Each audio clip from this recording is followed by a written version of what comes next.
Breaking now at 6, President Biden now preparing to sign a nearly $2 trillion coronavirus relief package. The House approved the measure this afternoon, and once it's signed, $1,400 checks will start going out to millions of Americans before the end of this month. This bill represents a historic victory for the American people. I look forward to signing it later this week.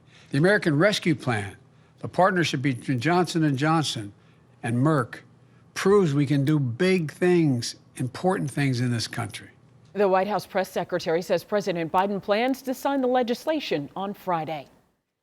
Well, there is a lot to unpack with this stimulus bill and how it will impact your wallet. CBS 46's Haley Mason is live under the Gold Dome tonight. Haley? There is a lot of anticipation that these checks could come out as early as next weekend, as President Biden again says that he plans to sign this by Friday. We listened to Georgia lawmakers who broke down what it will mean for Georgians who struggled through this pandemic.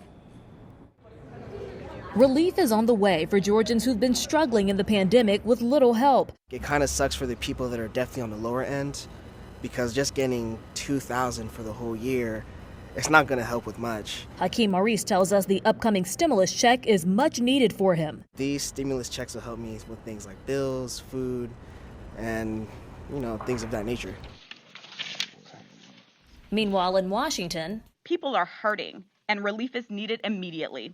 The Georgia Democratic congressional delegation came together before passing the $1.9 trillion relief bill to explain how it will impact Georgians. It provides daylight, springtime for the American people. Here are the highlights. Most notable, a $1,400 stimulus check per person for people making less than $75K a year. It includes children and, for the first time ever, adult dependents. It also increases the child tax credit for parents, $3,600 for each child under 6, $3,000 for each child over 6. It includes $4.5 billion to go to Georgia schools for reopening and $8 billion for state and local governments. This is economic stimulus from the bottom up and the middle out, not from the top down. The House will be in order. Republicans largely opposing the bill voted down party lines against it. And I want to say to Georgia that today is for you.